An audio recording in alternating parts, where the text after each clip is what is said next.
Radhe Radhe. Hello everyone.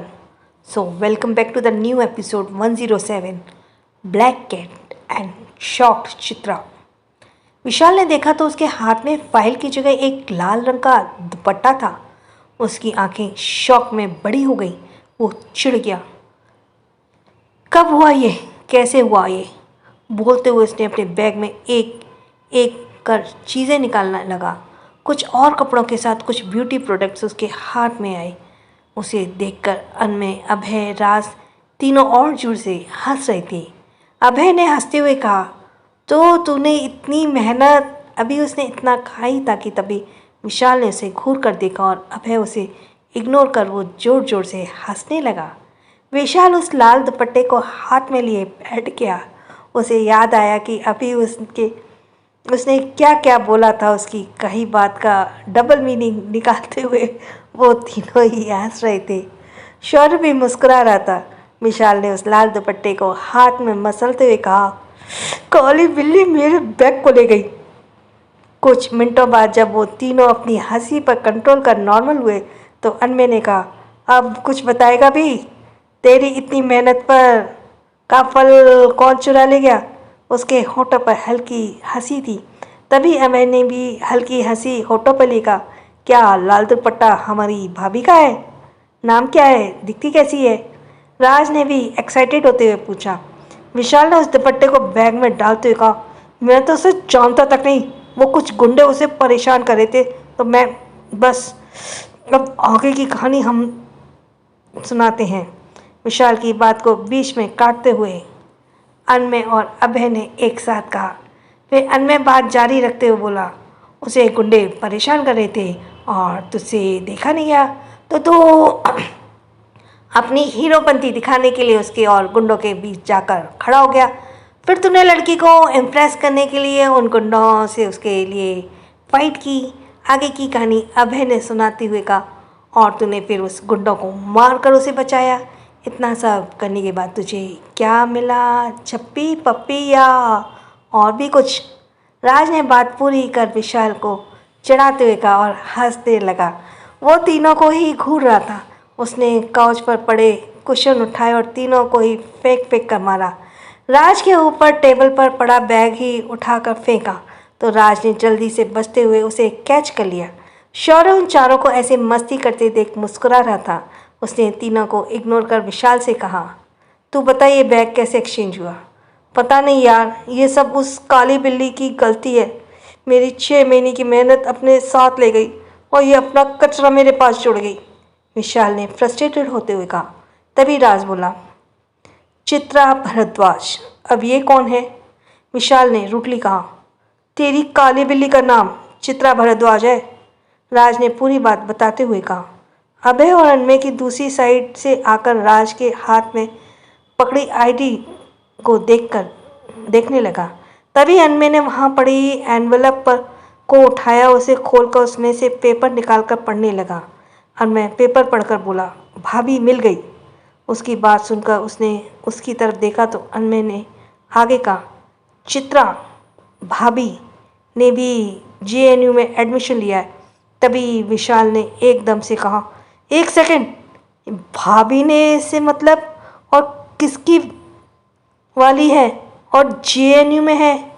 विशाल ने पूछा तो सबने एक साथ शौर्य की तरफ देखा। विशाल ने शौर्य की तरफ देखा और नाम में सर हिलाते हुए कहा, नो नो नो नो। उन तीनों ने एक साथ कहा, yes yes yes yes.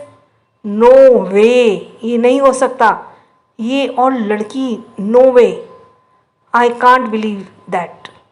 Yes, वे ये और एक खूबसूरत लड़की दोनों शादी करने वाले हैं, राज ने कहा तो विशाल ने चौंकते हुए कहा, ये कब हुआ और मुझे किसी ने बताया क्यों नहीं? शौर्य, तूने मुझे क्यों नहीं बताया तू शादी कर रहा है? यार ये सच है?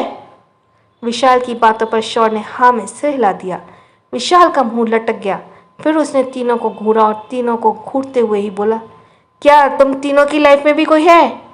विशाल के पूछने पर तीनों इधर उधर देखने लगे। उन तीनों के रिएक्शन देखकर विशाल बोला, सालो मैं समझ गया, तुम तीनों को भी कोई ना कोई मिल गया है, बस मेरे बारे में किसी ने नहीं सोचा। बोलने के साथ ही उसने एक और क्वेश्चन उन तीनों के ऊपर फेंका। जिसे अभय ने हाथ बढ़ाकर कैच कर लिया। मिल तो गई, अब तुझे भी तेरी काली बिल्ली, राज ने सरकास्टिकली मुस्कुराते हुए कहा। दूसरी तरफ गर्ल्स हॉस्टल। चित्रा को काफ़ी ज़्यादा प्रॉब्लम फेस करनी पड़ी। इस तरह एक अनजान शहर में बिना कोई तैयारी किए आना और फिर रहने की जगह ढूंढना। उसे जैसे तैसे गर्ल्स हॉस्टल में रहने के लिए जगह मिल ही गई थी। रूम में पहुंचकर बैग बेड पर पटकते हुए उसने एक गहरी सांस ली और रूम देखकर उसके मुंह बना लिया और खुद से बोली, चित्रा, ऐसा ही होता है उसके साथ जब कोई अपनी पसंद की ज़िंदगी जीने के लिए अपना घर छोड़ देता है। कहाँ वो मेरा इतना बड़ा बेडरूम, कहाँ ये छोटा सा बाथरूम जैसा रूम, इसमें भी और वो 2 लोगों के साथ शेयर करना है। बोलने के साथ ही उसने इधर उधर नज़र घुमाई तो वहाँ उसकी दोनों ही रूममेट नहीं थी। उसने टाइम देखते हुए कहा, रात के 10 बजे पर ये दोनों लड़के कहाँ हैं? क्या यहाँ के रूम अलग हैं? फिर सिर झटक कर खुद से बोली, छोड़ना चित्रा, तुझे क्या करना, फटाफट चेंज कर और सो जा, कल सुबह कॉलेज के लिए भी जल्दी उठना है। बोलने के साथ ही उसने बैग की चेन खोली और उसमें कपड़े निकलने लगे। उसके हाथ में टी शर्ट आई और उसे ऊपर उठाते हुए बोली, what the hell, what is this, ये किसकी है, ये क्या है? तो किसी लड़के की टी शर्ट है, मेरे कपड़े कहाँ हैं? उसने हैरानी के भाव से चीखते हुए कहा और बैग में यहाँ वहाँ अपने कपड़े ढूंढने लगी। जल्दी उसे समझ आ गया कि बैग उस लड़के से एक्सचेंज हो गया है और उसने अपना हाथ सर पर रखते हुए कहा, बेड़ा गड़क, क्या शिवजी इतनी जल्दी उनसे हमारा मिलना होगा? सोचा नहीं था, आप तो 4G की स्पीड से भी ज़्यादा एक्टिव हो गए। इतनी जल्दी सुनने लगे हैं हम भक्तों की। बोलते हुए वो रुक गई। फिर वो विशाल को कहीं बातों को याद कर खुद से बोली, उन्होंने तो कहा था दोबारा मत मिलना, अगर मिलूंगी नहीं तो उनसे अपना बैग कैसे लूँगी? मेरे सारे डॉक्यूमेंट्स में तो उसी में है। बोलने के साथ ही उसने अपनी छोटी उंगली दांतों के नीचे रख ली। उसने बैग में झांका तो उसे एक फाइल दिखी। उसने बैग में वो फाइल निकाली तो देखते हुए बोली, क्या करूं, खोल कर देखूं क्या, इसमें क्या है? नहीं नहीं, ये गलत है, किसी की चीज़ों को बिना उसकी परमिशन देखना अच्छी बात नहीं। Very bad Chitra. बोलते उसने बैग में फाइल रख दी और उसके कपड़े भी रख कर ब्लैक कलर की टी शर्ट अपने सामने फैलाए उसे देखते हुए बोली, सो मिस्टर सेवियर, हो कौन तुम? मेरे शिवजी ने तुम्हें ही मुझे बचाने के लिए क्यों भेजा? क्या तुम वही हो? बोलने के साथ वो जानबूझकर अपनी बात अधूरी छोड़ मुस्कुराने लगी।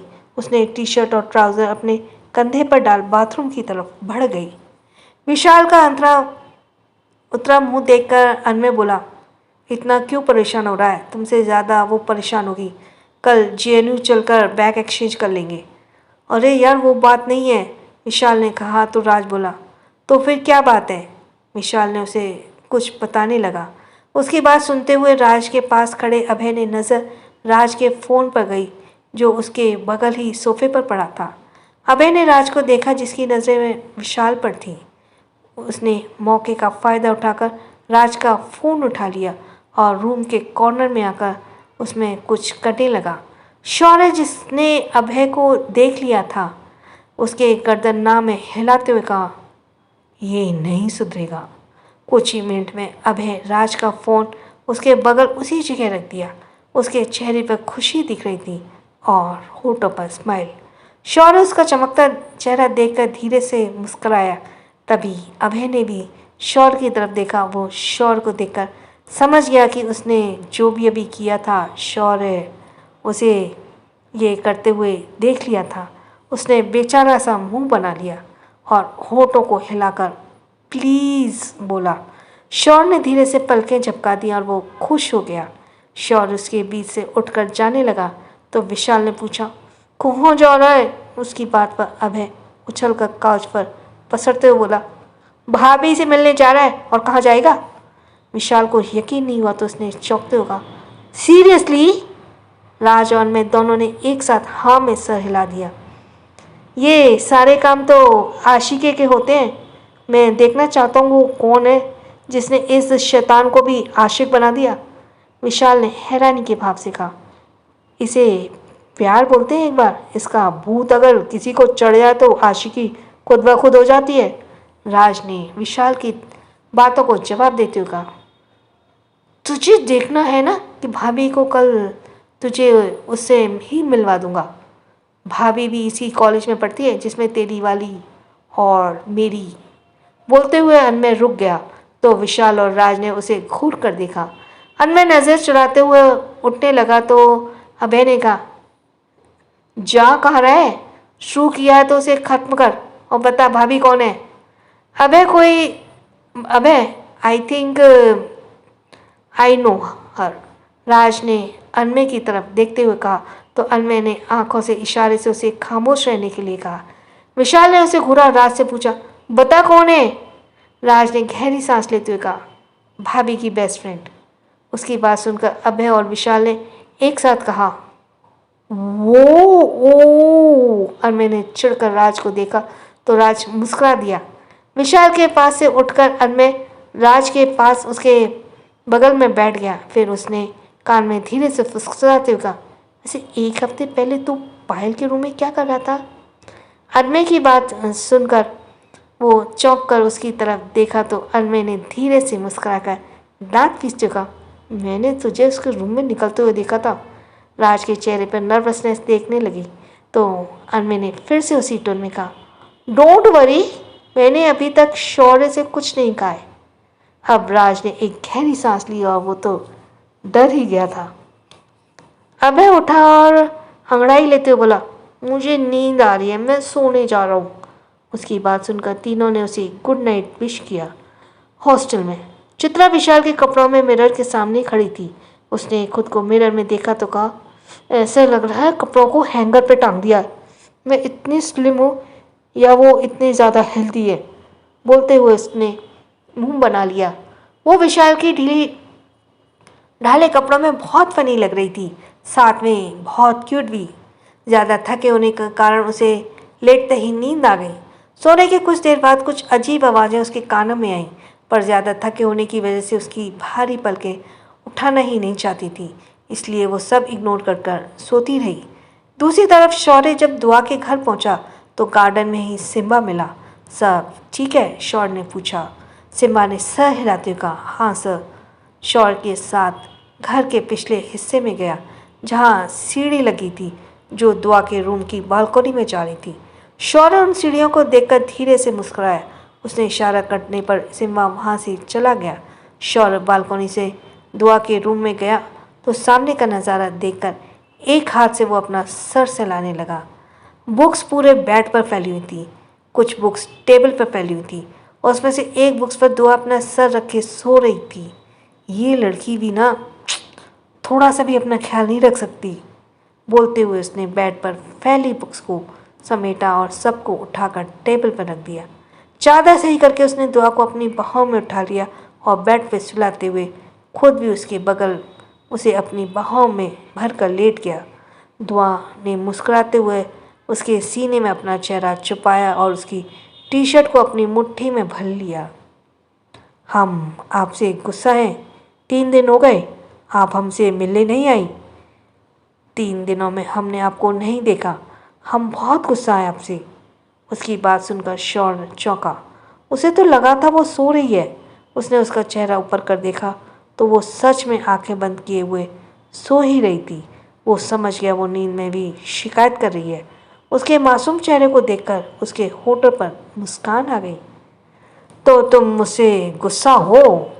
शौर्य ने पूछा तो दुआ ने नींद में ही, हाँ मैं बहुत गुस्सा हूँ हम आपसे, पर मैं तो तुमसे मिलने आ गया, फिर कैसी नाराज़गी।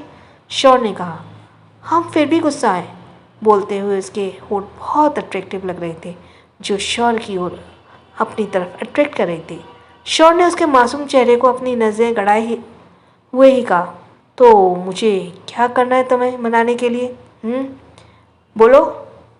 हमारे पास रहिए, हमें छोड़कर कहीं मत जाइए, हमें आपके साथ रहना है।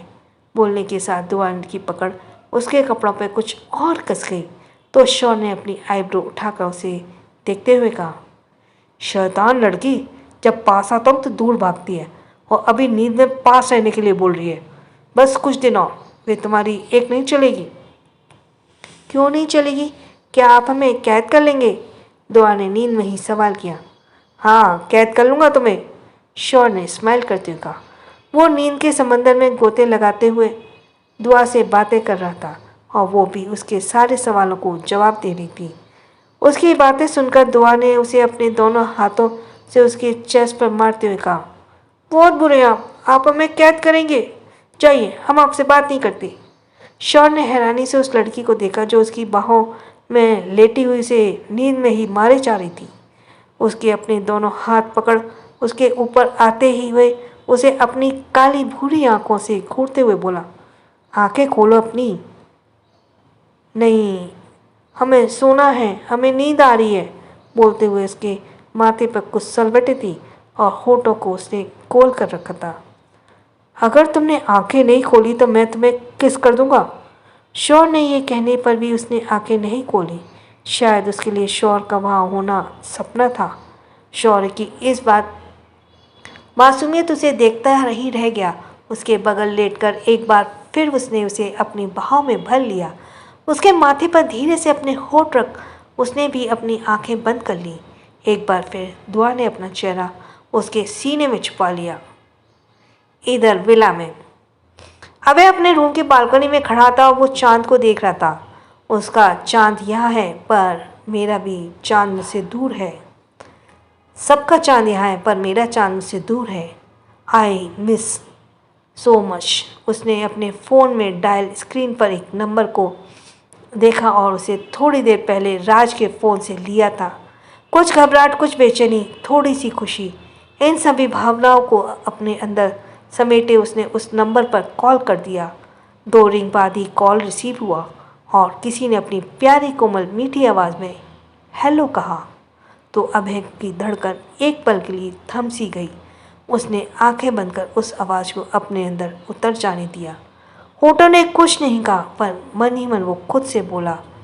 जब उसने फिर से हेलो कहा, आंखों में ना साग पर दिल को सुकून मिल जाता है।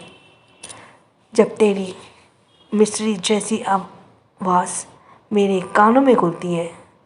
कौन बोल रहा है? जब कुछ बोला नहीं होता तो कॉल ही क्यों करते हैं? अगर इतना ज़्यादा पैसा है तो इसे इंटरनेशनल कॉल पर खर्च करने की जगह दान क्यों नहीं कर देते? राखी एक सांस में ही सब बोल रही थी। उसकी डांट सुनकर अभय के होठों पर स्माइल आ गई और उसने उतने ही शांत आवाज़ में कहा, क्या कहें कि कुछ कहा नहीं जाता। दर्द इतना है पर सहा नहीं जाता। सूरत तो आपकी देखे हुए एक अरसा बीत गया पर आपकी आवाज़ सुने बिना रहा नहीं जाता। उसके बोलने के साथ ही कॉल कट कर दिया। दूसरी तरफ राखी अपने कान पर फ़ोन लगाए सोचती रह गई। उसे अभी भी यकीन नहीं हुआ। क्या ये वही है?